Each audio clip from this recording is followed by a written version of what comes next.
करने का काम।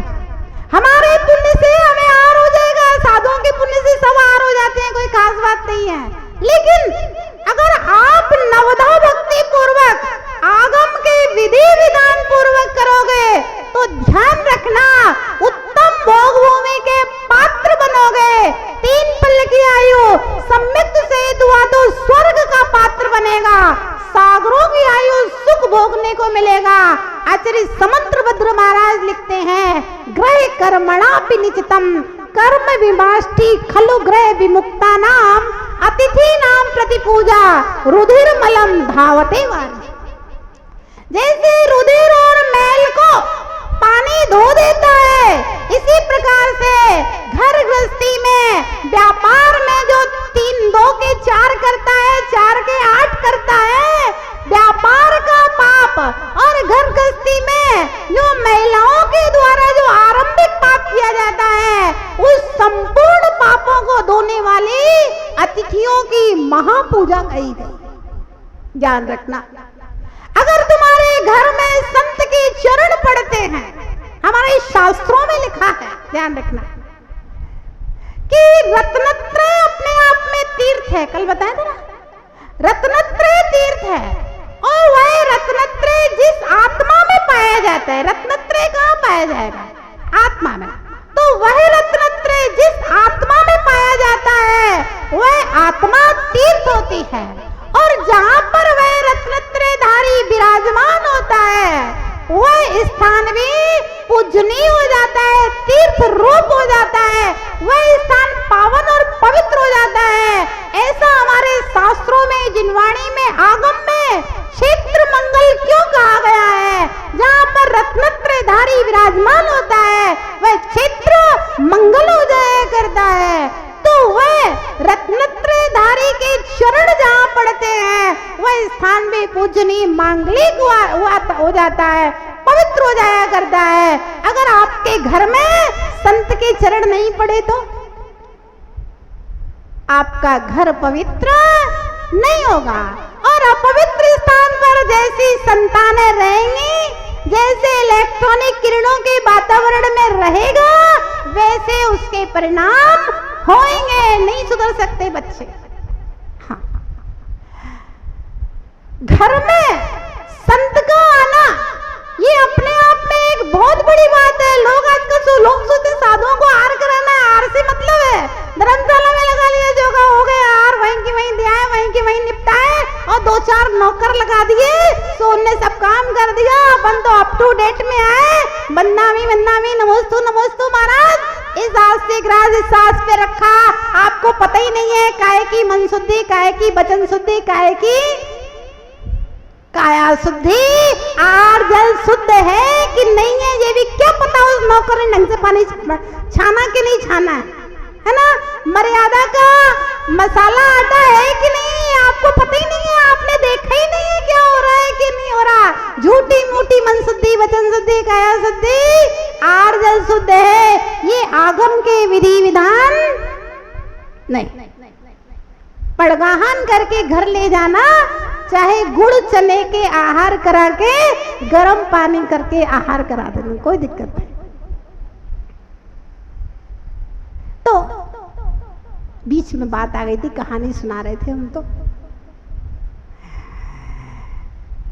चने वाला था बेचारा, गुड़ चने के आहार उसने करा दिया, और महाराज आहार करके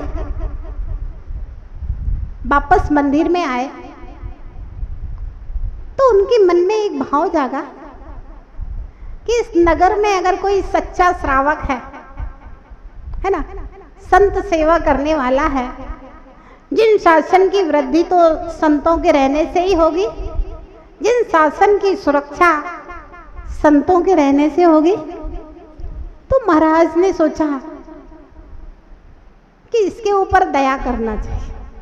देखिए, संत अगर घर में जाता है, भले ही वो आंख उठा करके ना देखे आपके घर को, लोग कहते हैं माता जी जी कमरा भी देख लो, जी कमरा भी देख लो, ऐसे भी देख लो, जी मेरा घर है, कुछ भी देखने की जरूरत नहीं है।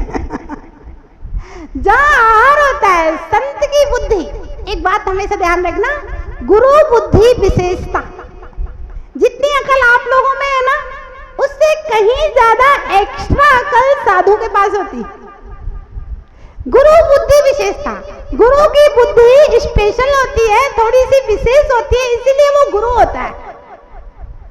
तो संत किसी के घर में जाता है, आहार करता है और आहार करके वापस लौट आए, कुछ भी ना देखे, फिर भी वह उसके घर की संपूर्ण स्थितियों को उसके समझ में आ जाता है सब। तो संत सोचता है कि एक बेचारा धर्मात्मा है ना, और साधु संत की सेवा करने वाला, ध्यान रखने वाला है और बहुत गरीब है बेचारा। संत समझ गए चना बेचता है, चने वने के ढेर रख के, डिब्बे विब्बे रखे थे, समझ गए थे। तो ये बेचारा परेशान ना हो, आगे दुखी ना हो, और जरूरत पड़ने पर यह और भी संतों की सेवा कर सके, ऐसी भावना से, धर्म की रक्षा की भाव से संत ने क्या किया, मंदिर की बेदी के पीछे एक यंत्र बनाया और उसके नीचे एक लिख दिया और उसके कहा कि भैया कितना कमा लेते हो रोज? बोला महाराज कभी 4 आना, 8 आना, कभी 12 आना, कभी रुपया भी कमा लेते। महाराज कहते ठीक बेटा, आज से तुझे 1 रुपये कम से कम रोज मिल जाया करेगा, इससे कम नहीं मिलेगा, इतना कमा लेगा। हाँ, और अगर जीवन में कभी और आवश्यकता पड़े तो मैंने बेदी के पीछे 1 लिख दिया है, उसके आगे 1 0 बढ़ा देना, तो तुम्हें उतना पैसा मिल जाएगा। और संत ने उठाया पिछी कमंडल, बिहार कर गए। अब क्या हुआ? वैसे तो चने वाले को कभी रुपया, कभी 1.25 रुपया, कभी 50 पैसा, कभी 4 आना इनकम होती थी। झोली में चने बेचता था, पुराना जमाना था तो इतना ही मिलता था। अब उसको 1 रुपये रोज मिलने लगा। 15, 20, 25 दिन हुए, फिर उसने हिसाब लगाया, बोले पहले तो कभी कम ज्यादा होता था, अब 1 रुपये से कम नहीं होता, ज्यादा हो जाए वो बात अलग है। तो उसको ध्यान आया कि महाराज कह के गए थे कि 1 रुपये रोज मिल जाया करेगा। फिर उसे ध्यान आया महाराज ने एक बात और कही थी। क्या कही थी? कि अगर और जरूरत हो तो बिंदी बढ़ा देना। वो गया दूसरे दिन मंदिर और दर्शन करने के बाद में 1 बिंदी बढ़ा दी। अब उस दिन उसको 10 रुपए का इनकम हो गया। ऐसे 10-15 दिन तक चला। फिर उसने हिसाब लगाया, बोले अरे सही में बिल्कुल महाराज की बात सही थी। अब उसने क्या किया, गया 1 बिंदी और बढ़ा दी। अब उसके बाद वह चने अभी तक तो झोली में बेचता था, अब चने का ठेला खरीद लिया, 100 रुपए कमाने लगा। अब 100 रुपए कमाते कमाते एक आध 2 महीने गुजरे। फिर उसने हिसाब लगाया, बोले महाराज की बात तो बिल्कुल सही थी। अब वो गया और उसने 1 बिंदी और बढ़ा दी। अब तो उसकी दुकान खुल गई, 1000 रुपए कमाने लगा रोज, खूब पैसा बढ़ गया। फिर उसने हिसाब लगाया एक दिन, तो उसने 1-2 बिंदियां एक साथ और बढ़ा दी। अब तो बड़ी बड़ी फैक्ट्रियां लग गई, लाखों का मालिक हो गया और बहुत बड़े बड़े व्यापार चलने लगे उसके, जमीनें खरीद ली, अपना बढ़िया मकान बनवा लिया। और पैसा बढ़ जाए तो लड़की वाले, शादी भी हो गई उसकी। अब तो वह बहुत बड़ा नगर सेठ हो गया। सबसे ज्यादा पैसे वाला यदि कोई था नगर में तो वह हो गया। यहां वह नगर सेठ हुआ और वहां उसी प्रकार की इसकी दोस्ती यारी हो गई। शराब पीने लगा, जुआ खेलने लगा, बेश्याओं के अड्डों पर जाने लगा। अब तो उसको भगवान के लिए फुर्सत ही नहीं बची। एक दिन 20 साल हो गए। 20 साल के बाद संत का वापस उसी नगर से आगमन हुआ। संत मंदिर में आकर के बैठे, वही पहले वाली प्रक्रिया, लोग आ रहे हैं जा रहे हैं, किसी ने संत की ओर ध्यान नहीं दिया। 1 दिन गुजरा, 2 दिन गुजरे, तीसरे दिन संत ने माली से कहा, माली एक बात तो बता कि ये मंदिर के पीछे पहले एक छोटी सी झोपड़ी हुआ करती थी, एक चने वाले की। वो चना वाला कहीं बाहर चला गया है क्या? मुझे तो यहाँ पे वो झोपड़ी भी नहीं दिख रही है, कहीं गांव छोड़ के तो नहीं चला गया? बोला महाराज कौन चने वाला, मुझे तो कुछ याद नहीं आ रहा है। फिर बोला अच्छा महाराज। महाराज ने कहा 20 साल पहले। बोले हाँ 20 साल पहले थी तो यहाँ पर एक झोपड़ी। बोलो अरे महाराज आप उसकी बात कर रहे हैं? बोले महाराज किसी से कह नहीं देना चने वाले की झोपड़ी थी। बोले क्यों, क्या हुआ? बोले ये जो आपको आसपास की बिल्डिंगें, मल्टी बिल्डिंगें दिख रही हैं, ये सब उसी की है। ये जो सामने मॉल दिख रहा है ये भी उसी का है। बोले अच्छा।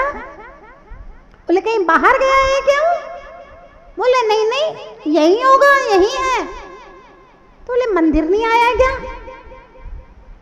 बोले महाराज कैसी बातें करते हो?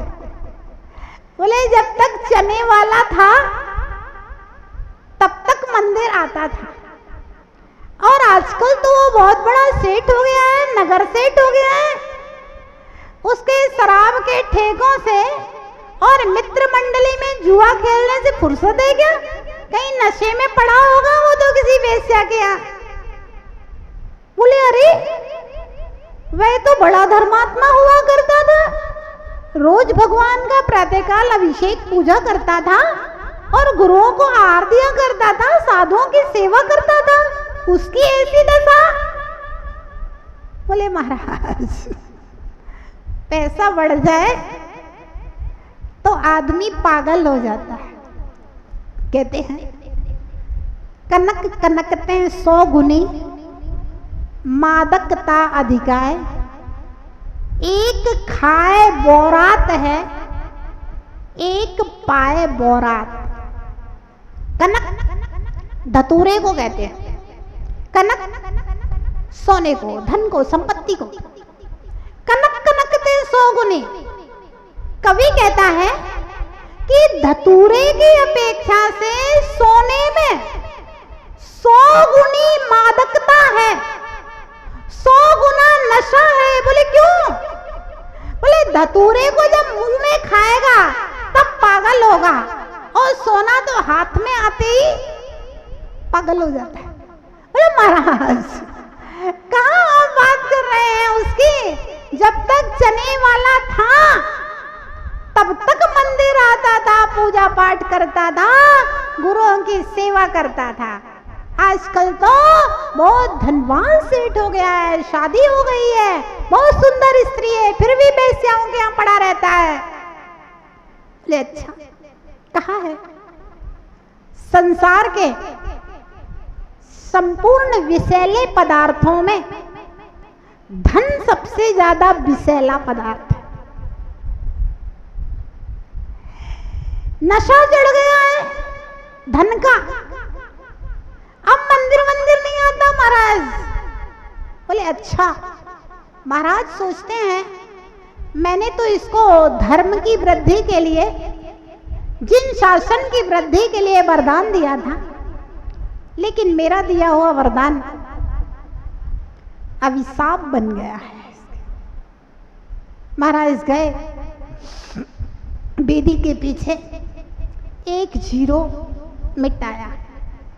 सेठ जी के यहाँ समाचार आता है, सेठ जी फलानी फैक्ट्री में आग लग गई है। महाराज ने दूसरा 0 मिटाया। सेठ जी के पास समाचार आता है, सेठ जी फलाने समुद्र से जहाज से अपना माल आ रहा था, वह जहाज समुद्र में डूब गया। महाराज ने तीसरा चौथा सारे बिंदु मिटा दिए। सेठ के पास अशुभ से अशुभ समाचार, अंत में एक लिखा रह गया, सेठ जिस घर में रहता था वो घर भी नीलाम हो गया। सेठ का नशा उतरा, ये क्या चक्कर है? और जैसे ही मंदिर में आया, बेदी के पीछे देखता है सारे 0 मिट गए। सेठ समझ जाता है किसी ने 0 मिटाए, इसीलिए व्यापार में वो हुआ है। माली को बुलाता है, माली। बोले ये मेरी बेटी के पीछे बीरू किसने मिटाए हैं, किसने देखा है यहाँ पर? माली ने कहा सेठ जी और तो कोई नहीं आया, एक मुनिराज अभी मंदिर में 3 दिन से विराजमान है, आप उनसे मिल लीजिए, उनने मिटाए हों, और तो किसी ने मिटाने की हिम्मत ही नहीं है। वह जाता है, जैसे ही संत के दर्शन करता है पहचान जाता है ये तो वही महाराज हैं जिनको गुड़ चने का आहार कराया था, वे ही हैं जो वरदान दे करके गए थे। समझ जाता है सारी बातें, हाथ जोड़ लेता है, बोला महाराज क्षमा कर दीजिए, मुझसे अपराध हो गया। महाराज ने कहा सेठ जी अपराध आपसे नहीं हुआ, अपराध तो मुझसे हो गया जो मैंने तुम्हारे ऊपर दया करके तुम्हें धर्मात्मा समझ लिया था और तुम्हें वरदान दे दिया। मेरा वरदान तुम्हारे लिए अभिशाप बन गया। सेठ मैंने तुम्हारे लिए स्वर्ग के नहीं नरक के रास्ते खोल दिए, मुझे इस बात का बड़ा पश्चाताप हुआ। अगर तू चने वाला बना रहता, भगवान का अभिषेक पूजन करता रहता, सदाचारी बना रहता, गुरुओं के प्रति श्रद्धा भक्ति रखे रहता, तो नियम से तेरी मृत्यु होकर तू स्वर्ग जाता, गारंटी है, क्योंकि कर्म सिद्धांत लिखा हुआ है भगवान महावीर का। लेकिन मैंने तुझे वरदान देकर के तू सप्तव्यसनी हो गया, गुरुओं को भूल गया, भगवान को भूल गया, और सप्तव्यसनी धनवान नियम से नरक का पात्र होता है। इसलिए अपराध तुमसे नहीं, अपराध तो मुझसे हो गया जो मैंने तुझे सच्चा धर्मात्मा समझ लिया और वरदान दे दिया। तेरे लिए वह वरदान अभिशाप सिद्ध हुआ, तू नरक का पात्र ना बने, ऐसी मेरी करुणा है तेरे ऊपर, इसलिए मैंने वे सारे बिंदु मिटा दिए। बहुत अनुनय विनय की सेठ ने, हाथ जोड़े महाराज के, महाराज ने एक भी नहीं सुनी, एक उंगली दिखा करके पिछी कमंडल उठाया और विहार कर गए। ध्यान रखना।